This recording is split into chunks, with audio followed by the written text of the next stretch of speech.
সম্মানিত উপস্থিতি, আসসালামু আলাইকুম ওয়া রাহমাতুল্লাহি ওয়া বারাকাতুহু। ওয়া আলাইকুম আসসালাম ওয়া রাহমাতুল্লাহি ওয়া বারাকাতুহু। আমরা আজকে মহান আল্লাহ রাব্বুল আলামিনের দরবারে শুকরিয়া জ্ঞাপন করছি। মহান রব্বুল আলামিন আজকে পবিত্র জুমার দিনে, দোয়া কবুলের দিনে, গুনাহমাফের দিনে আল্লাহ রাব্বুল আলামিন আমাদেরকে জান্নাতের বাগানে আসার এবং বসার তৌফিক দিয়েছেন।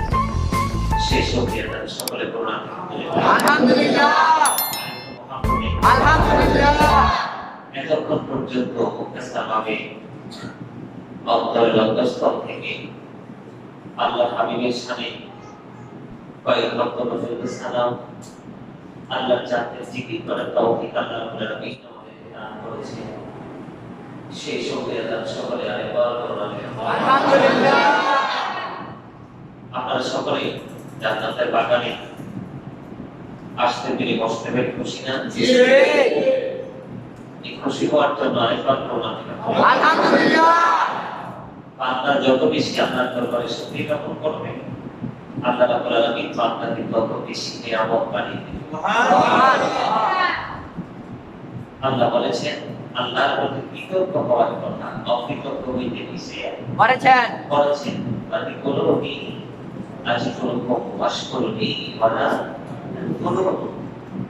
আল্লাহ বলেছেন তোমরা আমাকে স্মরণ করো, আমি তোমাদেরকে স্মরণ করব।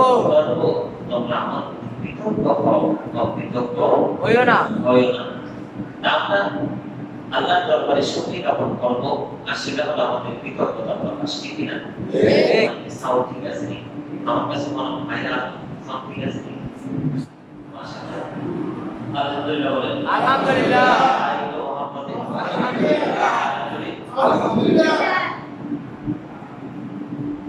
সম্মানিত উপস্থিতি, আজকে আমি আপনাদের সামনে যে বিষয়টা নিয়ে আলোচনা করব সেই বিষয়টা হচ্ছে ঈমান।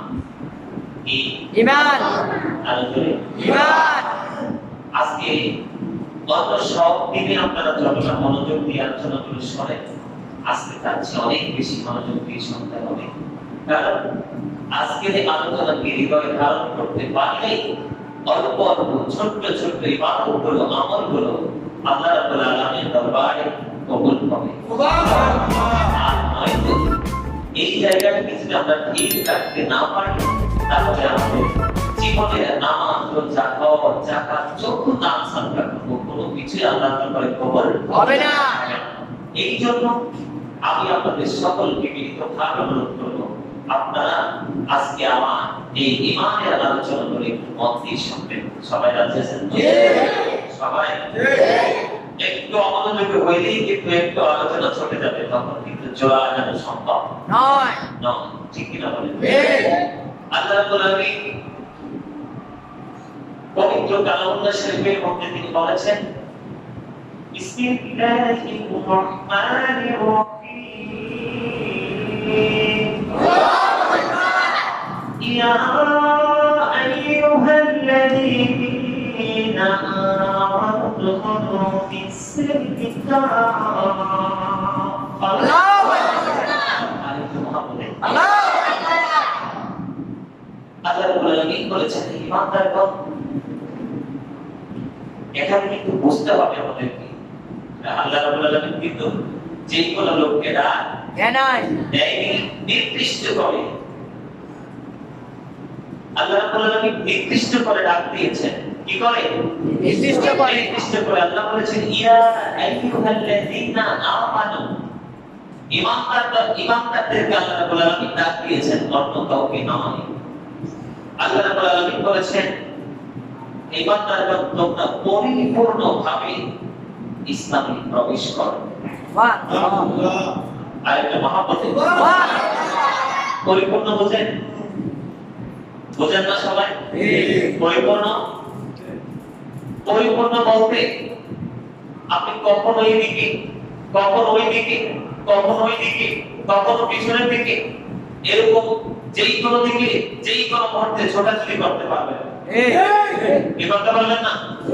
এটাকে আমাদের দেশে বাংলাতে আঞ্চলিক ভাষায় বলা হয় যেদিকে বৃষ্টি সেদিকে ছাতা। এটা একদম বাস্তব কথাটা বলে দিলাম। কি যেদিক থেকে বৃষ্টি আসবে আমি সেই দিকে ছাতা ধরবো। আমি পরিপূর্ণভাবে ইসলামে এখনো আসতে পারি না। যদিও আমার টুপি আছে, দাড়ি আছে, লম্বা জুব্বা আছে, আমার নামাজ রোজা সব কিছু দান সাদকা সবই ঠিক আছে, কিন্তু আমি এখনো পরিপূর্ণ ঈমানদার নই। আল্লাহ ঈমানদারদেরকে ডাক দিয়ে বলেছেন, তোমরা পরিপূর্ণভাবে তোমরা ইসলামে প্রবেশ করো। পরিপূর্ণ শব্দটা এখানে ইউজ করা হয়েছে, অনেক গভীরে যেতে হবে, অনেক ডিপলি চিন্তা করতে হবে, তখনই কিন্তু সেটার উত্তর বের হয়ে আসবে। কথা বলেন ঠিক? আমার সাথে একমত কিনা? আর জোরে ভক্তরে আমার পরিপূর্ণভাবে যদি আমরা ইসলামে প্রবেশ করতে না পারি, ঈমানদার যদি হতে না পারি, তাহলে আপনার আমার জীবন সবার সামনে দেখা যাবে সুন্দর, কিন্তু আল্লাহর দৃষ্টিতে সেটা বিপন্ন হিসাবে আখ্যায়িত হবে। কথা বলেন ঠিক কিনা? আমার সাথে একমত কিনা? যদি আমার সাথে একমত হন, একটু নজর দিয়ে দেখবেন বন্ধু, আমাদের খবর। আবার যারা কখনো ডান দিকে, কখনো বাম দিকে, কখনো সামনের দিকে, কখনো আবার পিছন দিকে, আবার কখনো উল্টো দিকে তারা ভাগতে যায়, তাদের জন্য খবরটা ভয়ঙ্কর। আর যারা পরিপূর্ণ ঈমানদার, তাদের জন্য হলো নিয়ামত। জোরে বলেন সুবহানাল্লাহ। হাদিস শরীফের মধ্যে এসেছে বন্ধু, হাদিস খানা এসেছে ইবনে মাজাহ শরীফের মধ্যে, আল্লাহ রাসূল বলেছেন, আল্লাহর হাবিব আমাদেরকে জানিয়ে দিয়েছেন, যদি তোমাদের নিকট উহুদ পাহাড় পরিমাণ যদি স্বর্ণ থাকে, কি থাকে? স্বর্ণ। উহুদ পাহাড় পরিমাণ যদি তোমাদের নিকট স্বর্ণ থাকে, আর এই স্বর্ণ যদি তোমরা আল্লাহর রাস্তায় খরচ করো, তোমরা যদি পরিপূর্ণ ঈমানদার হতে না পারো, তাহলে তোমাদের ঈমান গ্রহণযোগ্য হবে না। এবার আপনাদেরকে একটা এক্সাম্পল দিই, এই হাদিস শরীফের মূল যে সারমর্ম সেটা বোঝানোর জন্য একটা এক্সাম্পল হলো বন্ধু, আমি আপনাদেরকে বোঝাই, এদিকে তাকান, আমার দিকে তাকান, অন্য দিকে নজর দিলে চলবে না, কারণ এটা বন্ধু আপনাদের আসলে মতো না। এই পৃথিবীর চাকচিক্যময় কোনো পরিবেশ না, এটা হলো জান্নাতের বাগান, যেখানে আসতে অ্যাপার্টমেন্ট লেটার লাগে। সুবহানাল্লাহ। সেই লেটার হলো আল্লাহ রাব্বুল আলামিনের দেওয়া আশ্রম। সুবহানাল্লাহ। আমরা বলার কারণ, এখন রাস্তায় গিয়ে দেখেন মুসলমান অটো চালায়, মুসলমান রিকশা চালায়, ট্রাকের ড্রাইভার গান চালায়, বাসের ড্রাইভার বাস চালায়, বিরামহীনভাবে বন্ধু তারা তাদের কর্ম নিয়ে ব্যস্ত আছে। এটা কখনোই পরিপূর্ণ মুমিন হতে পারে না। কথা বলেন ঠিক কিনা?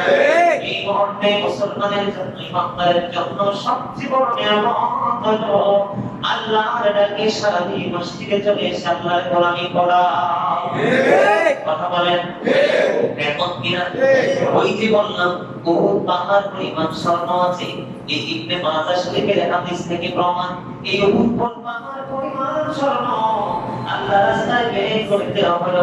নবী বলেছে এই খরচ তো আল্লাহর দরবারে কবুল হবে না। কেন নবী? এটা কবুল না হওয়ার কারণ হলো সে পরিপূর্ণ ঈমানদার না। কথা বলেন ঠিক কিনা? বন্ধু, তার উজ্জ্বল প্রমাণ হলো মানুষের জীবনে কখনো সুখ এসে ধরা দেয়, আবার কখনো দুঃখ হাতছানি দিয়ে রাখে। কথা বলেন ঠিক কিনা?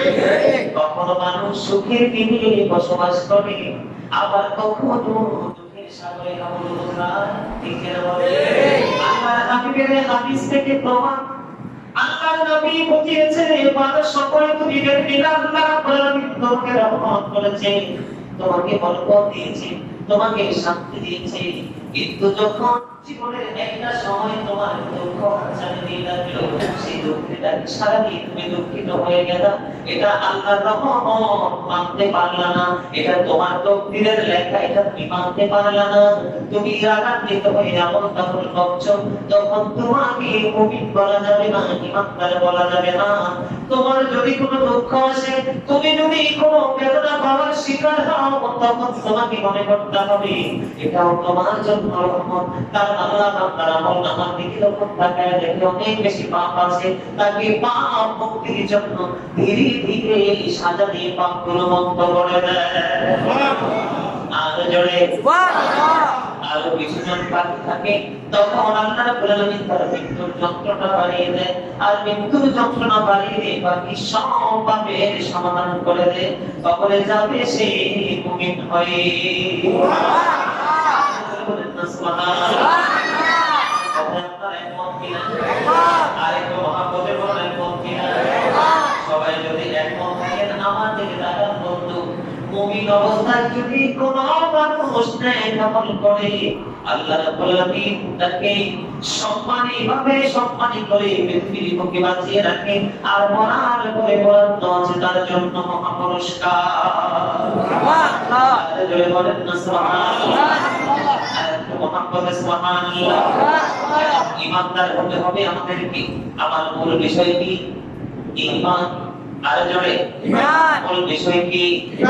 ঈমান। আজকে খুতবায় সুন্দর করে কবি বর্ণনা করেছেন মহান তাআলা, আমিনু কামা আমানান নাস।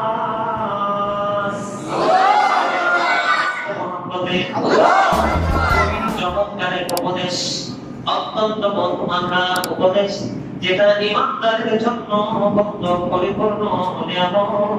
তোমরা ঈমান আনো যেমনি ঈমান এনেছেন সাহাবায়ে কিরাম। সুবহানাল্লাহ। তাহলে আপনি আমি সফল হতে পারবো। কথা কি বুঝেন নাই? আমাদেরকে উপদেশ দেওয়া হয়েছে আমরা ঈমান আনবো কার মতো?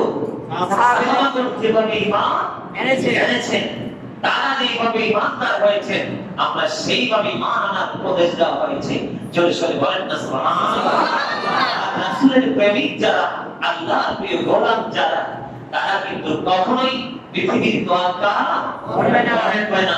কখনোই তাদের স্বজন প্রীতির তোয়াক্কা, কখনোই তারা পৃথিবীর ধন দৌলতের তোয়াক্কা করবে না। তাদের স্বপ্ন একটাই, আমি ওই কাজ করব যে কাজ আমাকে দুনিয়াতে শান্তি দেয় বা না দেয়, পৃথিবীতে সুখী হতে পারি আর না পারি, কিন্তু আমি পরকালকে হারাতে পারবো না। আমার বোতলে একটু পানি আছে, আপনারা জানেন প্রতি শুক্রবার নিয়ে আসে পানি। এই বোতলের মধ্যে অথবা গ্লাসের মধ্যে যেইটুকু পানি আমরা রাখি বা পান করি, এইটুকু পানি হলো আমাদের জীবন। এই কোন দুনিয়া? এই দুনিয়ার জীবন। আর ওই যে মহাসাগরের মধ্যে যত পানি আছে, সেই পানিগুলো হলো আপনার পরকালের জীবন, বর্জকি জীবন। আবার চিন্তা করেন, জীবনের সময়টা কতটুকু আর পরকালের সময়টা কত বিশাল। কথা কি বুঝতে পারছেন? মানে আপনাদেরকে বোঝানোর জন্য এক্সাম্পল স্বরূপ দিয়েছি। দুনিয়ার সময়টা একেবারে ছোট্ট, কিন্তু পরকালের সময়টা বিশাল লম্বা। ঠিক কিনা বলেন? আর জোরে বলেন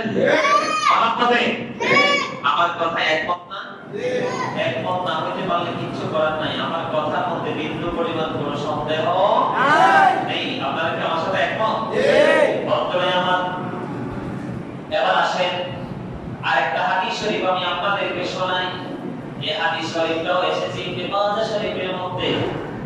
বন্ধুরা আমার, হযরত জুনদুব ইবনে আব্দুল্লাহ রাদিয়াল্লাহু তাআলা থেকে হাদিসটা বর্ণিত।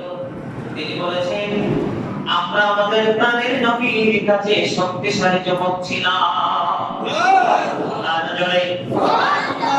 এই খুতবা এসেছে হাদিসখানা কি? আল্লাহর হাবিবের কাছ থেকে বলেছেন, তিনি বললেন আমরা রাসূল সাল্লাল্লাহু আলাইহি ওয়াসাল্লামের নিকট শক্তিশালী যুবক ছিলাম। আমরা কোরআন শিক্ষা করার আগে ঈমানের জ্ঞান অর্জন করতাম। সুবহানাল্লাহ। আরেকটু মহাব্বতে সুবহানাল্লাহ।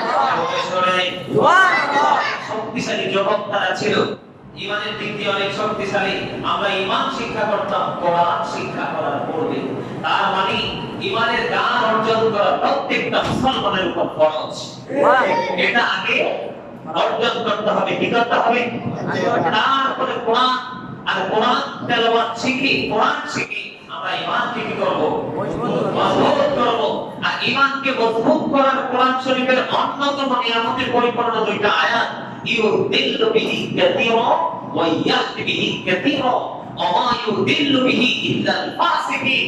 আল্লাহ রাব্বুল আলামিন কোরআন দিয়ে কাউকে হেদায়েত দান করবে, তবে আবার কাউকে পথভ্রষ্ট করেন। আপনি কোন কোরআন পড়ছেন? যদি আপনি ইমানের দিক দিয়ে পরিপূর্ণ হতে না পারেন, তাহলে আপনার কোরআন তেলাওয়াত কবুল হবে না, আপনার নামাজ হবে না। এই জন্য আমি ওই কোরআনের আয়াতের পাশাপাশি যে মাতা শরীফের ছোট্ট হাদিস শরীফটা আগে আপনাদেরকে শোনাইছি, ওহ পাহাড় পরিমাণ স্বর্ণ আপনার কাছে আছে, আর সবগুলো আপনি আল্লাহর রাস্তায় কুরবানি করে দিলেন, কিন্তু আপনি পরিপূর্ণ ঈমানদার না, আপনার দান আল্লাহ রাব্বুল আলামিন কবুল করবে না, হবে না। এটা অত্যন্ত সেনসিটিভ একটা বিষয়, ঠিক না বলেন? এখন ঈমান আমাদের কোথায় আনতে হবে, ঈমানটাকে কিভাবে ধারণ করতে হবে? হাদিস শরীফের মধ্যে এসেছে বন্ধু, ওয়া মুসালুল ঈমান কামা ওয়ারাদা ফি হাদিসি জিবরিল ফাগফিরনি ওয়া আখবিরনি আনিল ঈমান। আল্লাহ আরেকটা মহাব্বতে হাদিসে জিবরাইলের মধ্যে বর্ণিত আছে বন্ধু, পরিপূর্ণ মূল ঈমানের মূল সম্পর্কে জিবরাইল আলাইহিস সালাম রাসূলকে বললেন, ও নবী, আপনি আমাকে ঈমান সম্পর্কে অবগত করুন। জোরে সরে বলুন না সুবহানাল্লাহ। আমাদের বিষয় কি করো? অবগত করুন। এটা হাদিসে জিবরাইলের মধ্যে এসেছে বন্ধু। আগত জিবরাইল বললেন, আমাকে ঈমানের বিষয় কি করো, মানে অবগত করুন, মানে আমাকে জানান ঈমানের বিষয় সম্পর্কে। তখন আল্লাহর নবী সরকারে দো আলাম নূরে মুজাসসাম তিনি বলেছেন, ক্বালা তুমিনু বিল্লাহ, আল্লাহর প্রতি ও মালাইকাতিহি, ফেরেশতাদের প্রতি, আল্লাহর ফেরেশতাদের প্রতি, ওয়া কুতুবিহি, আসমানী কিতাব সমূহের প্রতি, ওয়া রাসূলিহি, সকল নবী রাসূলের প্রতি, ওয়াল ইয়াউমিল আখির, এবং পরকালের প্রতি, ওয়া তুমিনা বিল কদরি খায়রি ওয়া শাররিহি। চিৎকার করে বলুন আল্লাহ। এখানে কি বলা হয়েছে বন্ধু? আল্লাহ রাব্বুল আলামিনের প্রতি, ফেরেশতাদের প্রতি, আসমানি কিতাব সমূহের প্রতি, এবং সকল নবী রাসূলের প্রতি, পরকালের প্রতি। এখানে সবচেয়ে বড় রহস্যময় বিষয় হলো, আগের সবগুলো ক্লিয়ারলি আপনারা বুঝে দিয়েছেন। দুইটা জায়গায় বান্দার মাঝে মাঝে সমস্যা হয়, তার মধ্যে একটা হলো নবী রাসূলের সব কিছু সব মুসলমান মানে না। সব বিষয় সব মুসলমান মানে না। আর যেই যে বিষয়গুলো মুসলমানের সংশয়, সেই মুসলমান সংশয়ের মধ্যে থেকে জীবন অতিবাহিত করবে, সেই ঈমানদার হতে পারবে না। এই যে এখানে লাস্টে হাদিসে জিবরাইল লাস্টের দিকে অত্যন্ত গুরুত্বপূর্ণ একটা বিষয় এসেছে বন্ধু, ওয়াতুমিনা বিল কদরি খায়রি ওয়া শাররিহি। তকদীরের ভালো মন্দ মানুষ অনেক সময় মেনে নিতে চায় না। এটা প্র্যাকটিক্যালি আমিও অনেক শুনেছি, আমি মানুষের কাছে আল্লাহ আমারে শুধু দুঃখ দেয়, এতে চলতে না, এরকম আছে না নাই? কিন্তু বোকা মানুষের এমন মন্তব্য আছে, তকদীরের ভালো মন্দকেও বিশ্বাস করতে পারলে সে মুমিন।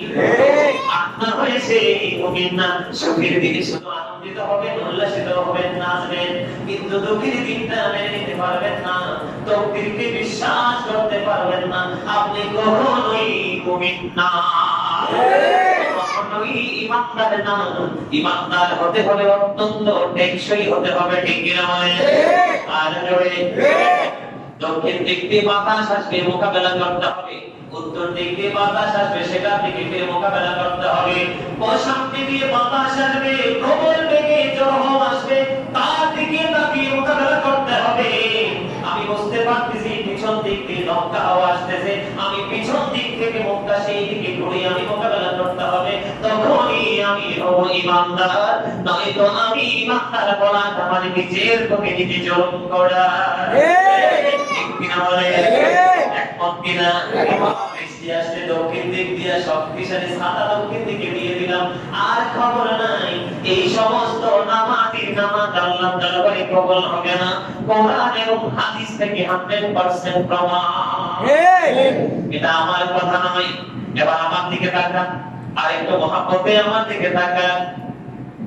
ইন্নামাল মুমিনুন, ঈমানদার তো তারাই যারা এই একটু নজর দেন, আমরা কিন্তু প্রেম করতে পারি, ঠিক ঠিক, আমরা কিন্তু প্রেম করতে পারি যখনই আবেগী হয়ে যাই, কেউ আবেগী কথা বলে,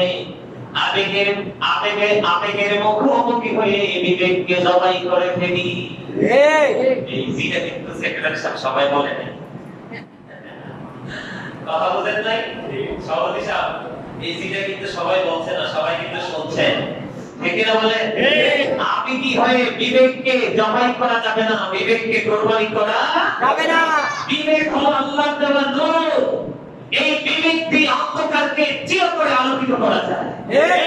এই পৃথিবীর লাইটিং যোগ যোগ করে করবেন, আলোকিত করা সম্ভব নয়। আর একটা ব্যক্তির জীবন যদি আলোকিত হয়, আর সেই ব্যক্তি যদি পাওয়ারফুল হয়, তার এই পাওয়ারের আওতায় সবাইকে এনে গোটা জাতিকে আলোর দিকে ধাবিত করা যায়। এটা হলো সেই নূর। আল্লাহ বিবেক সবাইকে দেয়নি, যাকে বিবেক দিয়েছে, বুদ্ধি দিয়েছে, বিচক্ষণতা দিয়েছে, মনে করতে হবে আল্লাহ রাব্বুল আলামিনের খাস রহমত তার উপর বর্ষিত হয়েছে। আমার সাথে একমত কিনা? আর জোরে মহব্বতে ঠিক কিনা?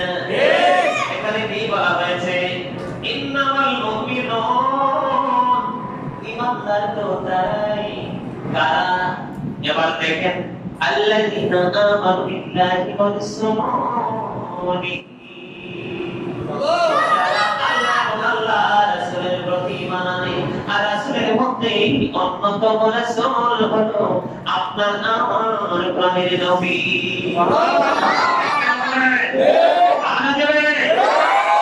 নবী নূর মাটি একে পক্ষে হাত তোলেন, আর জোরে হাত নামান। আলহামদুলিল্লাহ, আমার নবী আমরা যা করতেছি তা দেখেন কি না? দেখেন। আর কি বিশ্বাস করেন না করেন, এটাই 100% সত্য। আল্লাহ হাবিব হাদিস শরীফের মধ্যে এসেছে, আল্লাহ হাবিব বলেছেন এই হাতের তালুটাকে যেমনি ভাবে একবার প্রত্যক্ষভাবে দর্শন করা যায়, আমি নবীর কাছে পৃথিবীর শুরু থেকে শেষ পর্যন্ত এমনই মনে হয় আমি ঠিক এমনি ভাবে স্পষ্ট সব কিছু দেখতে পাই। এটাকে বিশ্বাস করার নাম হলো ঈমান। ঠিক বলে? ঈমান এমন একটা জিনিস, এটা কি করা যায় না, পঞ্চ ইন্দ্রিয় দিয়ে কি করা যায় না, অনুভব করা যায় না। এটা শুধু আপনার এমন একটা জিনিস, এটা শুধু অন্তরের বিশ্বাস দিয়ে এটাকে কি করা যায়, বিশ্বাস করা যায়। ঠিক কিনা বলেন? একমত কিনা? এমন একটা জিনিস অদৃশ্যে বিরাজমান, এটা একমাত্র আপনার অন্তরের বিষয়, কর্মের বিষয়, বাহির দিয়ে এটাকে দেখার কোনো সুযোগ নেই। আমার সাথে একমত? এই জন্য অত্যন্ত চমৎকার ভাবে বলা হয়েছে আল্লাযীনা আমানু বিল্লাহি ওয়া রাসূলিহি। সুবহানাল্লাহ, আল্লাহ তাআলা রাসূলের উপর ঈমান আনে। তারপরে বলা হয়েছে সুম্মা লাম ইয়ারতাবু, বিশ্বাসটা এমন ভাবে করে এই বিশ্বাসের মধ্যে তাদের কোনো সন্দেহ নাই। কি কথা বুঝেন নাই? বিশ্বাসটা এমন ভাবে করছি আমরা যে বিশ্বাসের মধ্যে কোনো খাদ নাই, বিন্দু পরিমাণ কোনো সন্দেহ নেই। তারপরে দেখেন, তারপরে কি বলা হয়েছে ওয়াজাহাদু বি আমওয়ালিহিম ওয়া আনফুসিহিম ফি সাবিলিল্লাহ।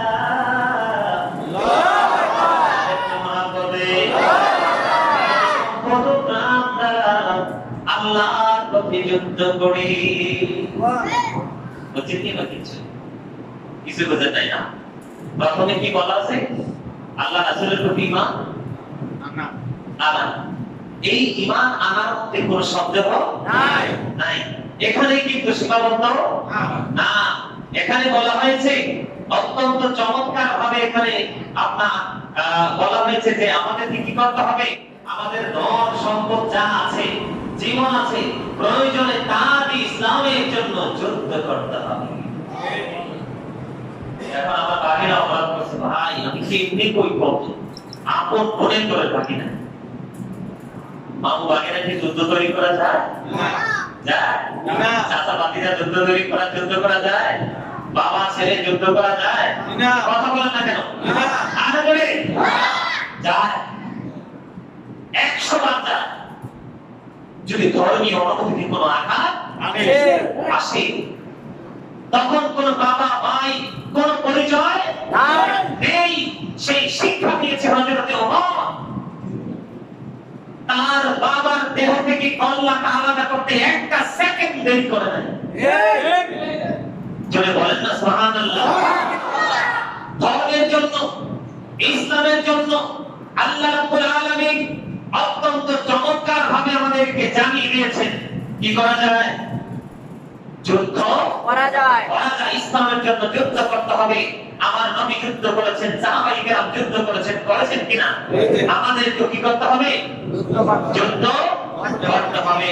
যদি আমরা আমার জান মাল সম্পত্তি যদি আমরা যুদ্ধ করতে পারি, তারপরে অংশটা দেখেন উলাইকা হুমুস সাদিকুন। যদি আমরা কি করতে পারি? আল্লাহ রাসূলের প্রতি পরিপূর্ণ ঈমান আনতে পারি, এটার মধ্যে কোনো সন্দেহ থাকতে পারে না, সন্দেহ থাকবে না। যার ঈমানের মধ্যে কোনো সন্দেহ নাই, তার কাছে কখনোই অন্যায় প্রশ্রয় পেতে পারে না। যার অন্তরে ঈমান মজবুত করে ধরে রেখেছে, সে কখনোই পৃথিবীর সাময়িক সময়ের প্রেমের জন্য, আবেগের জন্য কখনোই সত্যকে প্রত্যাখ্যান করতে পারে না। দেখেন অত্যন্ত চমৎকার, উলাইকা হুমুস সাদিকুন।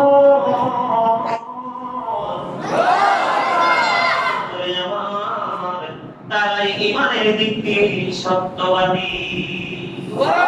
তারাই হলো সত্যবাদী ঈমানদার। তারা নিজেদেরকে সত্যবাদী হিসাবে এইভাবে হাত উঁচু করে দেখাইতে পারবে।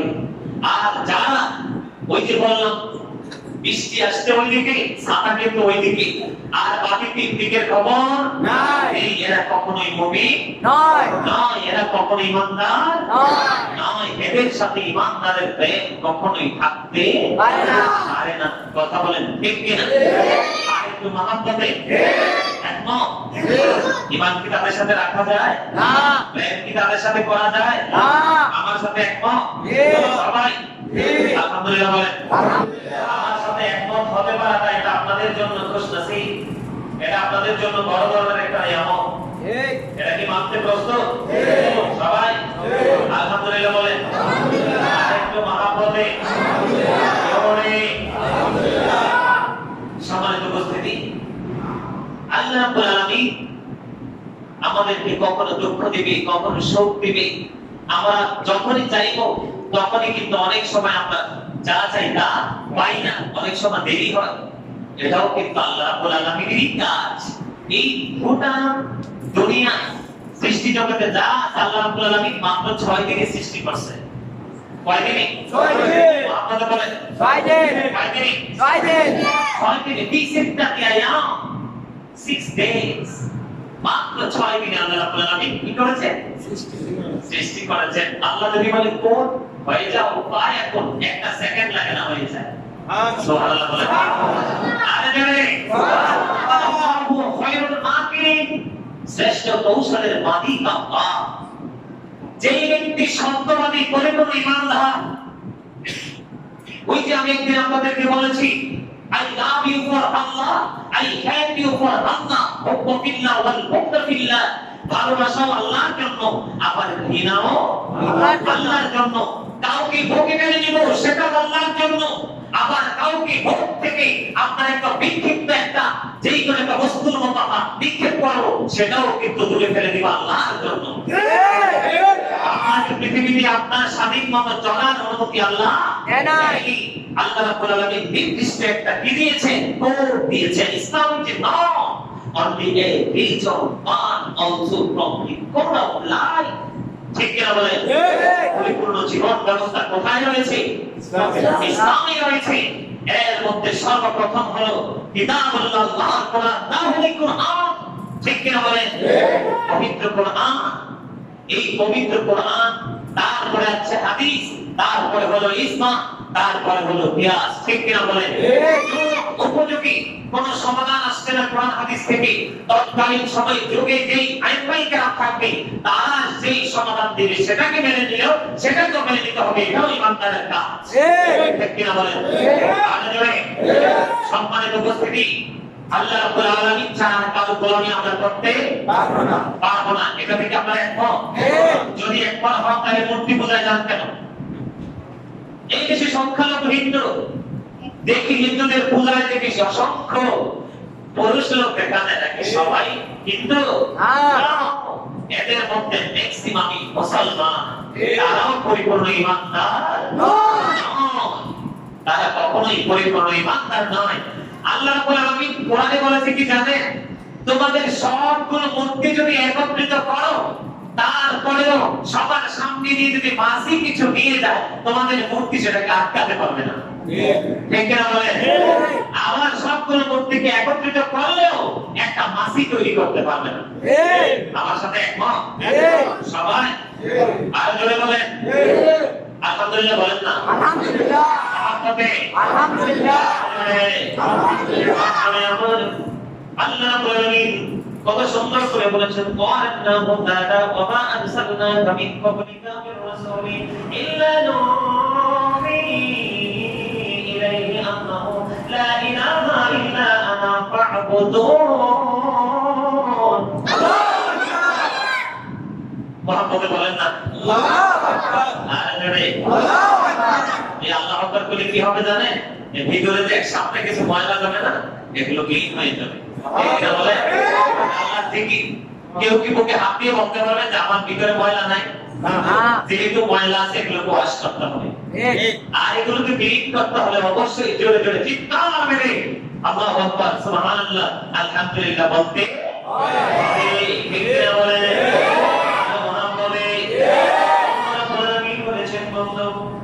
আপনার পূর্বে যত নবী রাসূল প্রেরণ করেছি তাদের কাছে আমি আল্লাহ ওহী পাঠিয়েছি। সুবহানাল্লাহ। ওহী বুঝেন নাই? বুঝেন? আলহামদুলিল্লাহ বলেন। সেই ওহীর মধ্যে প্রথম কাজটা ছিল কি জানেন? আন্নাহু লা ইলাহা ইল্লা আনা। এর মধ্যে প্রথম হলো আমি ব্যতীত অন্য কারো উপাসনা করো না। আল্লাহু আকবার। আর মুহাম্মদ আল্লাহু আকবার। তোমরা আমারই ইবাদত করো।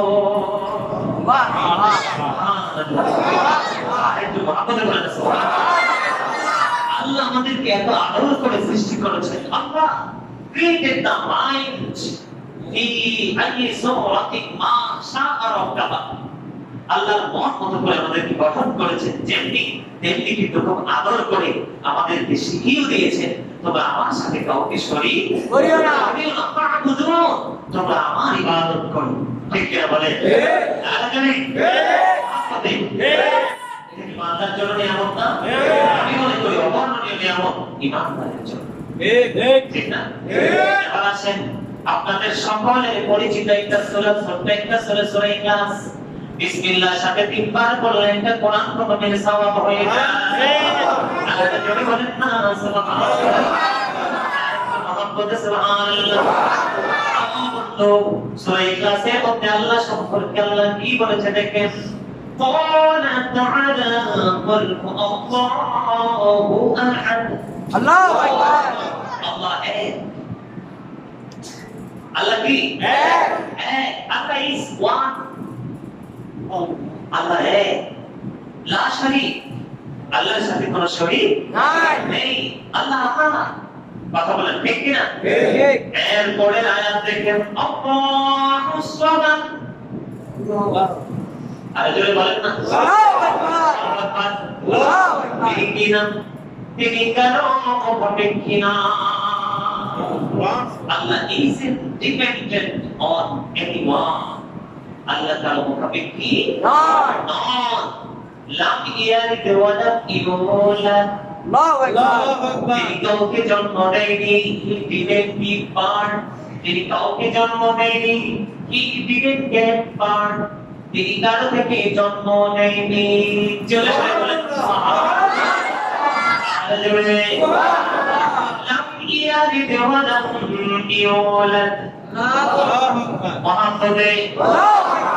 There is no one in Allah. তার সমকক্ষেও কেউ নেই। এইরকম একজন স্রষ্টার সৃষ্টি আমরা, আমাদের চাইতে দামি আর কেউ হতে পারে না। আল্লাহ বলেছেন আল্লাহ এক, তিনি কারো মুখাপেক্ষী নন, তিনি কাউকে জন্ম দেননি, আবার উনি কারো থেকে জন্ম নেননি। আল্লাহ সমকক্ষেও কেউ নেই। জোরে সোরে বলেন না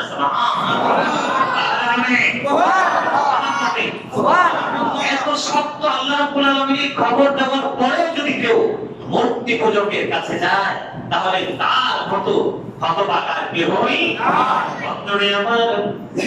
আপনাদেরকে আজকে একটা বুদ্ধি শেখায়, হাদিস শরীফের কথা শুনবেন। অনেক বেশি যখন রোদের তীব্রতা থাকে, মানে রোদের তাপ থাকে পাকা রাস্তায়, আমি ওই দিন প্রোগ্রাম থেকে আসার সময় আমার ড্রাইভারকে বলেছিলাম, তুমি সামনের দিকে নজর দাও, নজর দিয়ে দেখো মনে হয় যেন ওই দূরে পানি থই থই করছে, কিন্তু যতই আসি ততই দেখি নাই। ঠিক কিনা বলেন? বেঈমান কাফির মুশরিকদের কর্মগুলো হলো এরকম। মরুভূমির মধ্যে তারা দেখো রৌদ্রের অনেক তীব্রতার মধ্যে দূরে দেখা যাবে পানি দেখা যায়, যাইয়া দেখবে কিছুই না।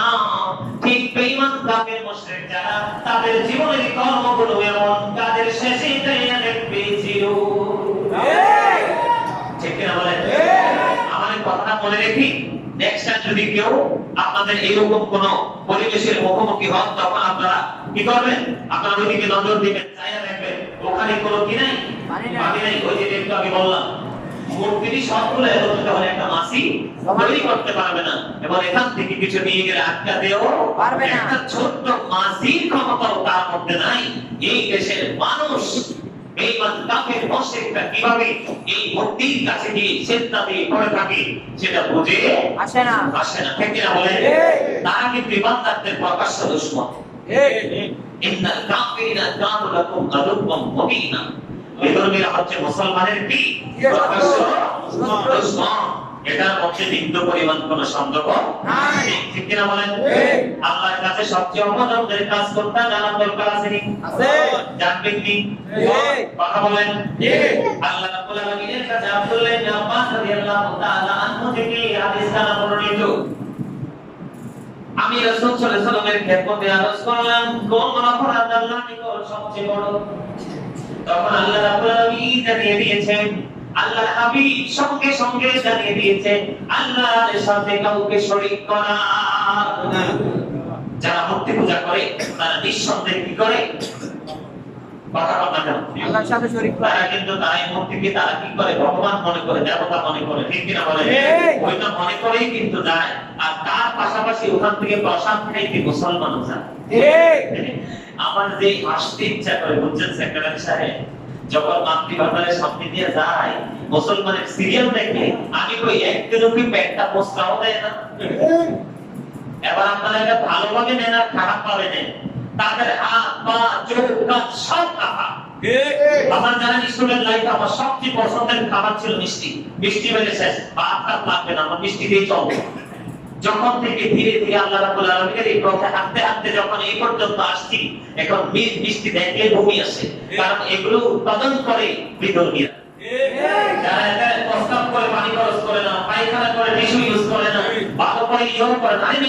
মুসলমান যারা, তারাও যদি ভালোভাবে আপনার পায়খানা করার পরে টিস্যু ইউজ না করে, মহিলা বলেন পুরুষ বলেন, তাদের বাম পাশে ভালো করে নজর দিয়ে দেখবেন, ময়লার গন্ধ পাওয়া যায়। কথা বলেন না কেন? আর যারা কন্টিনিউ অপবিত্র অবস্থায় থাকে, তাদের কোনো ওজ নাই, খোঁজ নাই, সকাল নাই, দুপুর নাই, তাদের হাতের ভোগা মুসলমানের জিহ্বা এত টেস্টি হয় কিভাবে সেটা আমার জানা নাই। কথা বলেন ঠিক কিনা? কথা বলেন ঠিক কিনা? আমার সাথে ঠিক করলে তো সমস্যা, ওয়াজ বুঝতে লাগলে কিন্তু সমস্যা। যতক্ষণ না বোঝার ভাগ করে থাকতে পারবেন ততক্ষণে ভালো। কেউ জিজ্ঞেস করলে ভাই হুজুরে কি কইছে, আমি তো বুঝিই নাই, কি আমল করব? ঠিক কিনা বলেন? কথা বলেন ঠিক কিনা? ওয়াজ বুঝতে হবে, ওয়াজ শিখতে হবে। কথা বলেন ঠিক কিনা? আরেকটা ভয়ঙ্কর কথা 2 নম্বরে প্রশ্ন করলাম, তারপরে কোনটা? এবার 2 নম্বরে উত্তর দিয়েছে। 2 নম্বর হলো আপন সন্তানকে হত্যা করা। মা বাবা সন্তান হত্যা করে না? করে। তোমার সবাই তো জানে, দেখা যায়। কেমনি করে জানেন কি? ওরা বয়সে 35 বছর বয়সে যদি কোনো মহিলা বাচ্চা কনসেপ্ট করে, সমাজের মুখ দেখাবো কি করে, এটাকে নিয়ে নষ্ট করে ফেলে দেয়। কথা বলেন না কেন? এই একটা এক্সাম্পল বলছি, আর বেশি বলতে পারবো না, বাকিগুলো আপনারা আমার চেয়ে ভালো বোঝেন। এই জায়গা যতটুকু কি এই ওয়ার্ডটা আপনারা আমার চেয়ে ভালো বোঝেন। ঠিক কিনা বলেন? অনেক মা বাবা আছে একটা বাচ্চা দুইটা বাচ্চা নেয়, আর আমাদের দেশের কিছু অসংখ্য বুদ্ধিজীবী আছে একটি কেমনে জানি বলে একটাই যথেষ্ট, কেমনে জানি বলে একটা ছন্দ মিলাইয়া একটি সন্তানই যথেষ্ট, আবার দুইটা হইলে কি জানি বলে। এরা বুদ্ধি পাইয়া এখনকার আধুনিক যুগের ছেলেরা বিয়ের 5-6 বছর বাচ্চা এনে না, পরে দেখা যায় মহিলা চিরদিনের জন্য ভক্তা হয়ে গেছে, আর সে বাচ্চা কনসেপ্ট করতে পারবে না। এরকম অনেক আছে দলিল। হুজুরের কাছে পানি পড়ার জন্য আসে, পাঁচ টাইম হুজুরের কাছে আসলে তো সঠিক সলিউশনটা হইতো। ঠিক কিনা বলেন? আর যারা বলে ডাক্তার বিজ্ঞানের মধ্যে সন্দেহ আছে, কিন্তু কোরআনে হাদিসের মধ্যে বিন্দু পরিমাণ কোনো সন্দেহ নাই। এটাকে তার নিত্যদিনের সঙ্গী হিসাবে যে আপন করে নিতে পারবে, তার জীবনে আর কোনো দুঃখ আসবে না। ঠিক কিনা বলে? তোমার পাশে বসে তোমার বাচ্চা খাবার খাবে, এই চিন্তা করে তুমি নিজের বাচ্চাকে হত্যা করেছো, তোমার মতো পাপী সৃষ্টি জগতে আর কেউ হতে পারে না। ঠিক কিনা বলে? পৃথিবীতে যত সৃষ্টি আছে সবগুলো রিজিকের দায়িত্ব কার হাতে? আপনার সন্তান 5টা হলে টেনশন কিন্তু আপনার না, আপনি হুদুহুদি চিন্তা করে মাথা ব্যথা করেন, কিন্তু আল্লাহ সময় হলে ঠিক রিজিকের ব্যবস্থা করে দেন। কথা বলেন না কেন? আর এই প্রসঙ্গে আর অনেক কথা বলার ছিল, ছোট মুখে বড় কথা বললে শোভা পাবে না, মুরব্বী আছেন এখানে, এই জন্য বলবো না। তবে বর্তমান প্রজন্ম যারা ইয়াং এবং পরবর্তী প্রজন্মে যারা আসবে, তাদের জন্য আমার একটা কথা অনুরোধ থাকবে, তোমরা যখন সময় হবে বিয়ে করবে, তোমাদের বাচ্চা কাচ্চা হবে, কখনোই কিন্তু এই ফাইজলামিটা করো না। যদি করো আল্লাহর রহমত থেকে বঞ্চিত হবে। 3 নম্বরে বন্ধু, খুব খারাপ একটা খবর, এটা কইতাম না কইতাম চিন্তা করতেছি, শুনবেন? মহাপদে 3 নাম্বারটা হচ্ছে তোমাদের প্রতিবেশী স্ত্রীর সাথে অবৈধ যৌন কর্ম করা।